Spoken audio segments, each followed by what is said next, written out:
Hello student, so here is your another video for your online class for the subject commerce, and once again let us come together and learn and welcome to class 11th commerce. Well students, we have finished with the earlier chapter titled Classification of Human Activities, Economic and Non-Economic. We learned the meaning of both economic and non-economic, difference and types of economic activity. So today we'll start with Unit 2 titled Nature and Objectives of Business.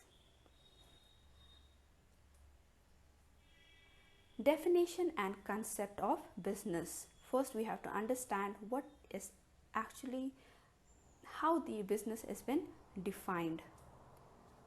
Business is an activity in which different persons exchange something of value, whether goods or services, for mutual gain or profit. It is an organized or systematic activity involving the satisfaction of human wants. So here business is an activity, is an economic activity where the motive is mutual gain or earning profit, and in this the person, they exchange goods and service for some value, some money, and then it says that it is an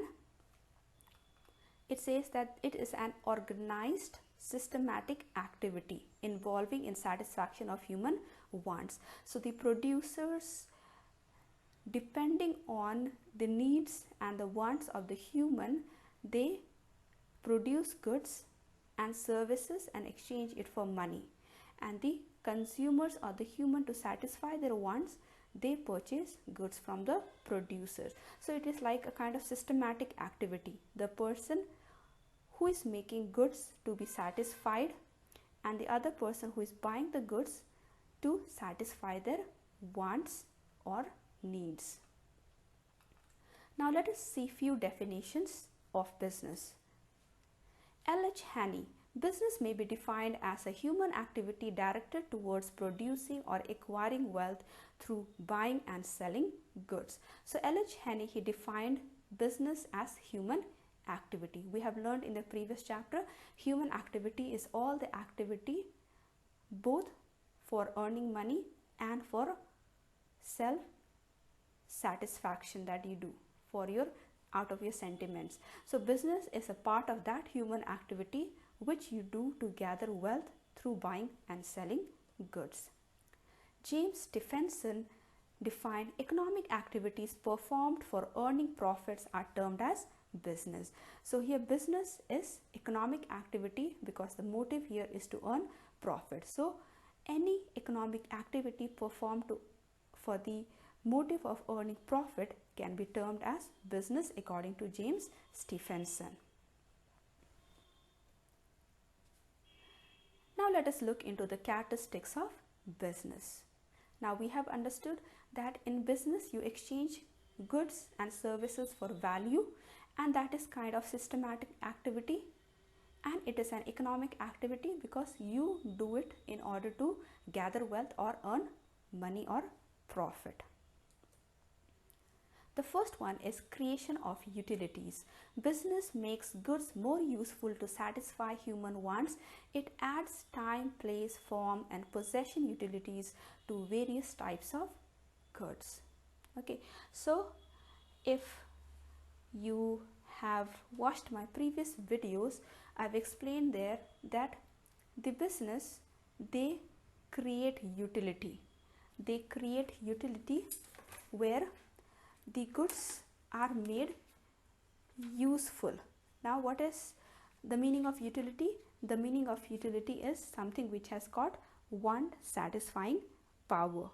So here the goods are been made in such form, or the goods are been created with utility that the person gets satisfied by buying those goods. So here we find that I told you in the first unit of commerce. So you go there and watch and you will understand what is time, place, form, possession, and one more I had told you, service, utilities. But once again, if you're lazy to go back, but be sure you go back and go through the lecture that I have given so that you don't miss anything from what you're learning. So form utility. The change in the form offers greater utility to the good than its original form. Like a wood changed into a table. So the change of the form offers greater utility. So the wood which was lying down does not have any utility, but now when it is made into a chair or table, you get more utility from the form that has been changed. Place utility. The utility obtained by spatial movement of the goods is termed as place utility. So the goods which are not available in the places are being moved from other places. So these goods now gets the utility because they are moved from or transported from other place to your place. Time utility. Storing the commodity at the times of surplus production and make them available during scarcity creates time utility. So those goods which have surplus production like rice, potato, or any agricultural production which can be kept for longer time, and so when there is surplus production, it has been stored in godowns, and then in the time of scarcity we get it available and are able to satisfy our wants. Then possession utility. The utility obtained due to possession or transfer of ownership of commodity is called possession utility. So you are buying a brand new car. So when the ownership of the car gets transferred to you, you get the satisfaction power of using that car and you get the possession utility. And then I had explained you service utility. When you get that service like tailor or like dry cleaner, so this is called as service utility. The second one is dealings in goods and services. Every business enterprise produces or buys goods and services for selling them to others. Goods may be consumer goods or producer goods. So here the first characteristics of a business is it should have the ability of creation of utility. Like those goods should be made to satisfy the wants of and needs of the customers or the human, changing the form and transporting it from other place, storing it and providing it when there is scarcity of goods. So the second characteristic is dealing in goods and services. So every business enterprise should deal in producing or buying goods and services to sell them to others. Now goods may be consumer or producer goods. Consumer goods are meant for that use by ultimate consumer, example bread, shoe, or we can say even sofa, car. These are the consumer goods because these are meant for the use of the ultimate or the real consumers. The second is producer goods, are used for production of consumer or capital goods like raw materials, machineries, etc.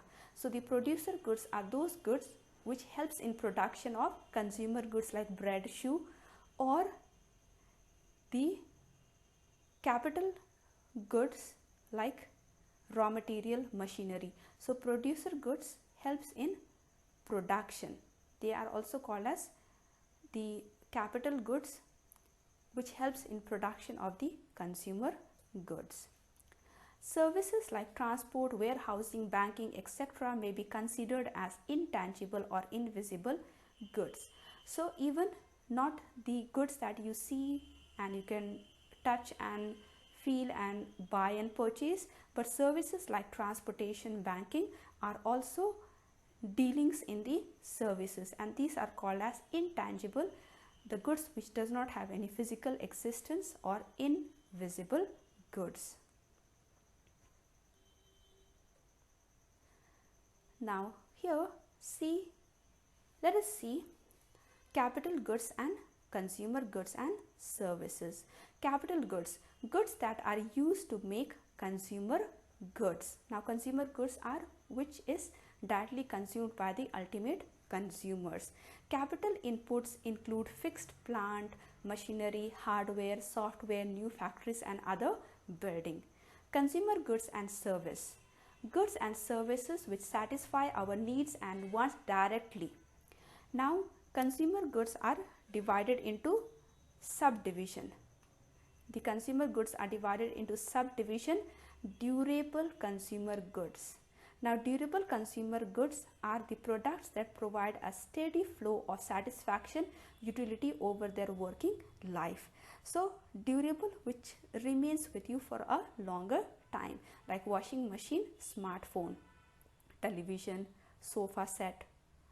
Consumer non-durable goods are products that are up in the act of consumption. It gets over. As soon as you purchase it, it gets over. It will not stay with you, like drinking coffee or turning on the heat. So this is a non-durable goods. So the goods which remain with you for a little longer time is durable consumer goods, and the goods which is quickly consumed or which is used up is non-durable consumer goods.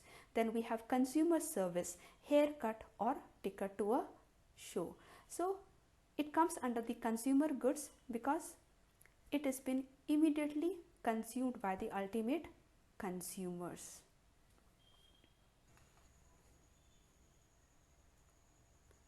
Third, continuity in dealings. Dealings in goods and service becomes business only if undertaken on regular basis. Recurring or repeated transaction of purchase and sale alone means business. The single isolated transaction is not business. So the third characteristics of business is the business dealing in goods and services should be on regular basis. It should not be isolated. Okay, like it should not be one time transaction, isolated transaction.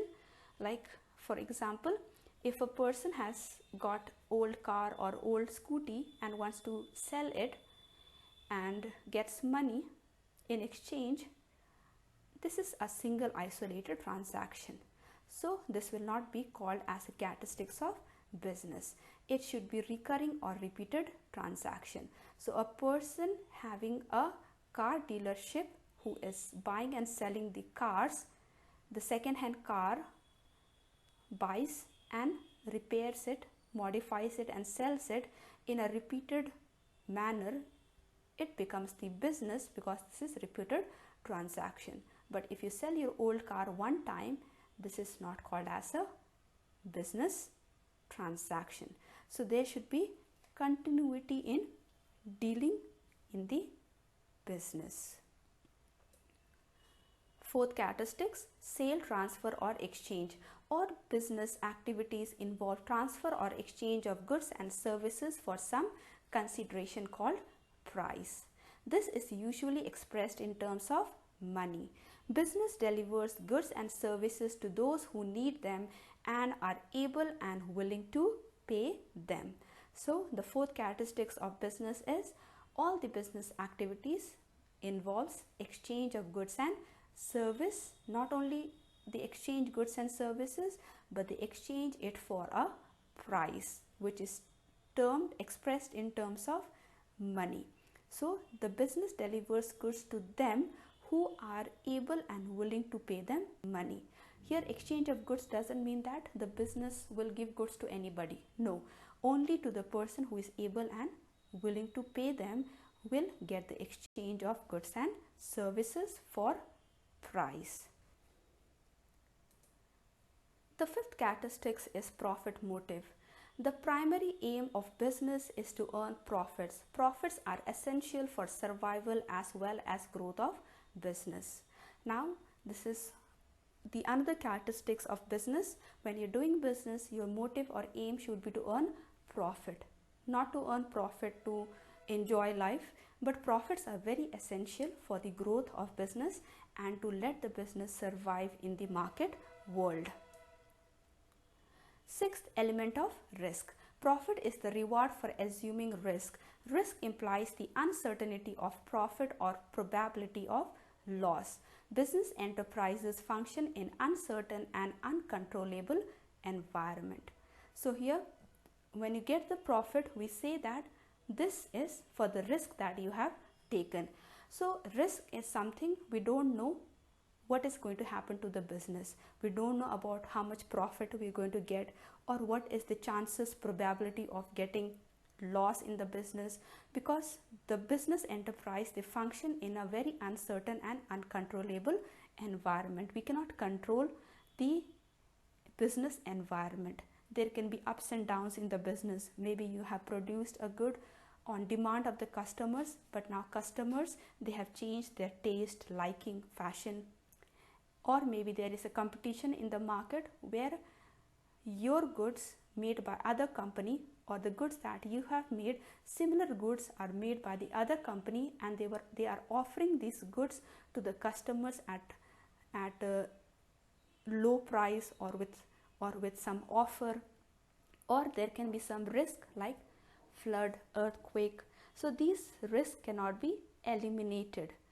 The business can reduce the risk only by forecasting. You can just forecast that if I go under this loss, let me insure myself. So by insuring the company, or with the fire insurance or theft insurance or any kind of insurance, you can cover up the loss. And so in the business, you have to take the risk. Seventh, economic activity. Business is primarily an economic activity as it involves production and distribution of goods and services for earning money. However, business is also a social institution because it helps to improve the standard of living of people. So the seventh characteristics is economic activity. Business is economic activity because it is production, distribution, and exchange of goods and services for money. But business also is a social institution. Other than earning money, they also provide goods to the people and try to improve the standard of living by properly using the scarce resources of the society and providing them with variety of goods and services. Eighth, art as well as science. Business is an art as well as science. Business is an art because it requires personal skills and experience. It is also a science because it is based on certain principles and laws. Let me give you a very easy example that you will be able to keep in your mind, I think forever. So business is an art. It requires personal skills and experience. So let us say I tell you to make tea.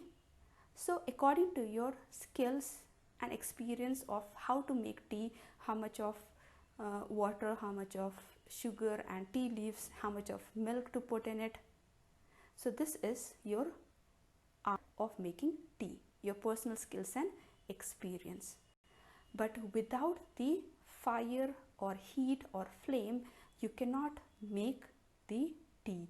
So the principle or law of doing the business is called the science of business. So art is your skills, how you run the business, and science is the principle and laws under which you have to remain and run the business. Necessity of business.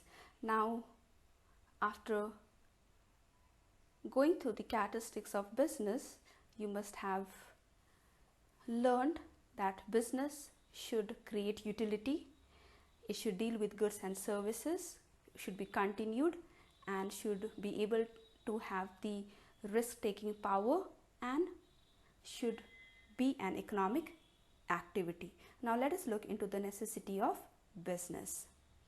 The first one is to remove poverty. The economic development of a country depends upon growth of business. A country may have abundant natural resources, but it will remain poor until the resources are utilized productively. So the first necessity of business is to have removal of poverty. So any economic development of the country depends on how fast the business grows. So a country may be filled with natural resources, filled with mines and oil wells, but unless it does not uses its resources productively for the production of different goods and use it for the production of different services and goods, the country will remain poor. So the business is very necessary so that the resources which are unutilized should or can be productively utilized and help in the development of the country to remove poverty. To generate employment, the number of persons who seek jobs is rapidly increasing.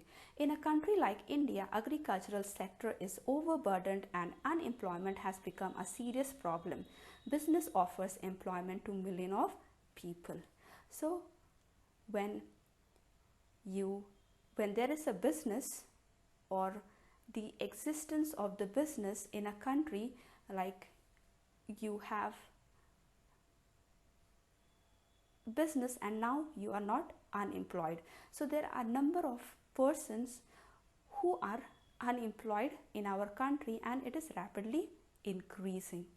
In the agricultural sector, many of them are unemployed and the burden is increasing.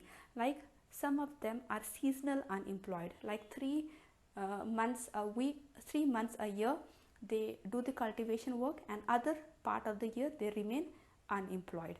So when in the remaining part of the year, when there is no cultivation or when there is nothing to do with farming, they can get a business of small scale and there they can get themselves employed, and so the business can give employment to millions of people who remains unemployed in agricultural sector during a certain time in a year.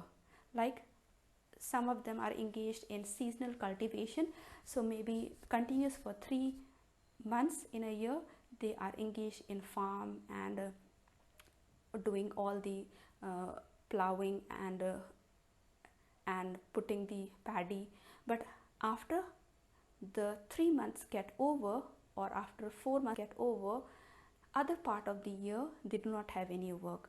So here when there will be business, a small industry or factory, so these people can get employed over there and they can get employment. Third, to improve standard of living. Business helps to increase the purchasing power of people. It provides them wide range of products and services to satisfy human wants. It provides information and education to consumers through advertisement and other means. So business is also necessary to improve the standard of living of people. Now, people who own business, either small business or a big business, everyone gets income. And so this income increases their purchasing power. Purchasing power means ability to buy goods and services. So now, not only the business helps in increasing the purchasing power of people, but it also makes available wide range of products and services. So if you go to the market, in the shelf you will see variety of soap or variety of toothpaste, or not only that, if you go to the electronic market you can see variety of television and washing machine and music system, variety of car and scooty, bike. So here the business not only helps in increasing the purchasing power of people, but also makes a wide range of product and service available so that they can satisfy their wants. And also it provides information and education to the consumer. So business, not only they sell goods, but time to time through the advertisement they give some information or educate the consumer regarding the goods, and through the other means also, like promoting their goods, they advertise, they promote the goods, and they inform and keep on educating the consumers. The fourth necessity is to earn foreign exchange. A country cannot produce everything needed by its people. It has to import certain items for which foreign currency is required.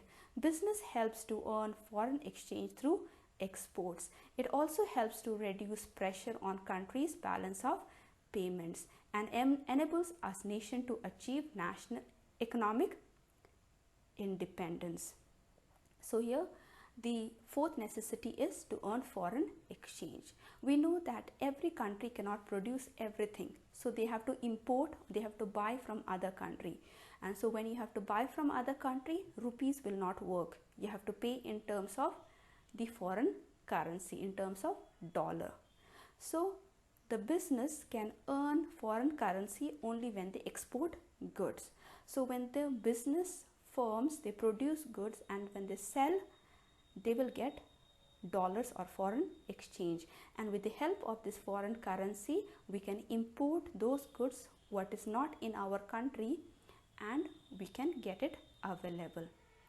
Now this foreign exchange also helps to reduce the pressure on countries' balance of payment. Now what is balance of payment? You have got receipts, like when you export goods, you have got receipts of foreign exchange, you will receive foreign exchange.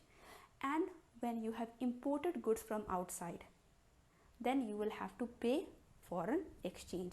So the difference between the receipts of export, that you will receive money because you will receive foreign currency because you have exported, and the payment on imports. So you have imported goods, you will have to do payment in terms of foreign currency. So here the difference between the export receipt and import payments is called as balance of payment. So when more and more currency will come in, what will happen?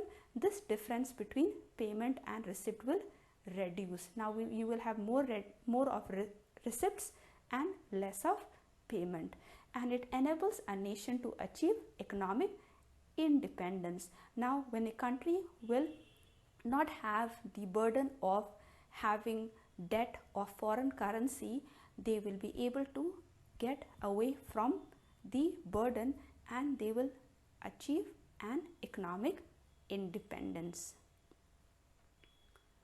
To promote social welfare, business can enrich human life and establish a better society. In course of business activities, people belonging to different religious, caste and regions come together.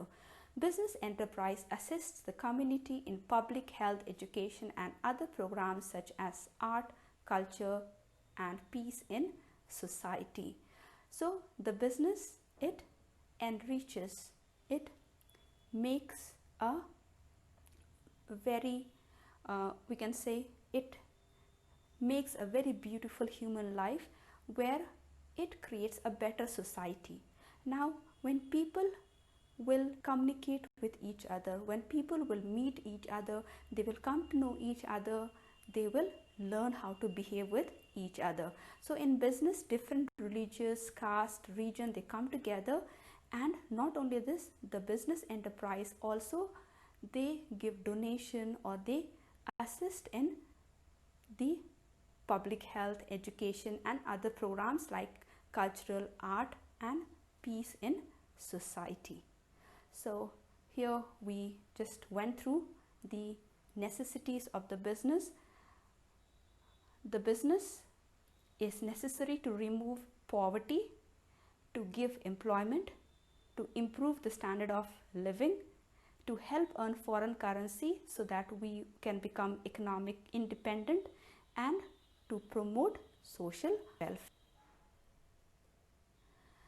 In the next video of Unit 2 Part 2 of chapter of Unit Nature and Objectives of Business, we will go through business as an economic activity, objectives of business, role of profit in business, and objection against profit maximization. So these are the topics we will deal in the upcoming videos.